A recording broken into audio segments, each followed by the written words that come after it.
Every pooper on YouTube was just having a laugh, making Mr. Rosen seem really quite daft.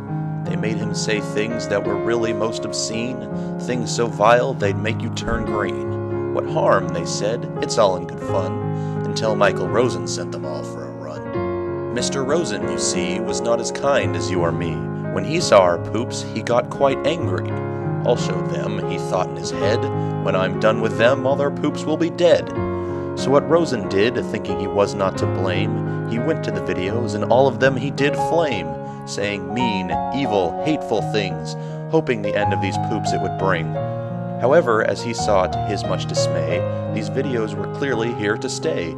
"This is horrible," Rosen yelled out loud. "All these videos are horrible. How are they even allowed?" He said while watching the videos with a frown. "I must find a way to get these videos taken down." For Rosen knew these videos would not cease, like a raging rabies-infested beast. The poopers would poop until their pooplers were sore, and once they did that, they'd poop some more. Oh, the pooping, the pooping.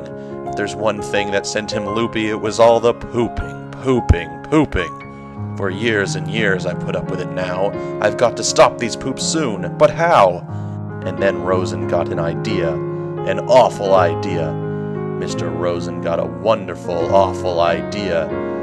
"I'll use copyright, that'll take them down, eh?" So he filed hundreds of DMCAs.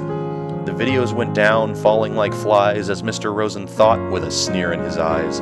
That'll show the poopers they'll never poop again, still filing copyright claims while cackling like a hen. But then Mr. Rosen, while laughing some more, received an email by a pooper called Subdog444.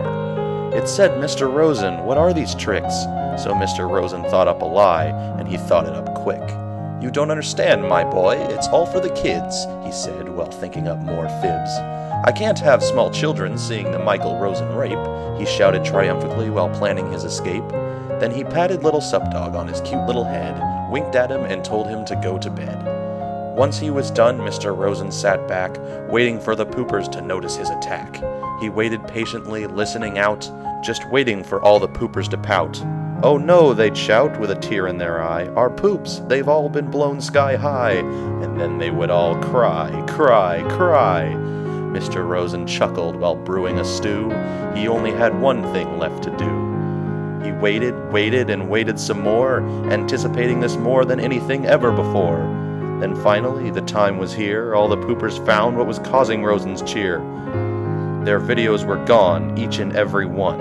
Mr. Rosen had deprived them of their fun. Mr. Rosen quickly stuck out his ear, listening for the crying he'd hoped to hear. But crying? No, there was none of this here. He heard the poopers rejoicing with cheer. Instead of pouting and moping all sore, the poopers were pooping even harder than before. They pooped for hours and hours on end, and when they were done, they pooped again. How could this be? Mr. Rosen thought to himself. I did all I could remove nothing else. The poops came without Rosen, they came without me, they came without Rap, Bear Hunt, or the rest of the Rosen tree.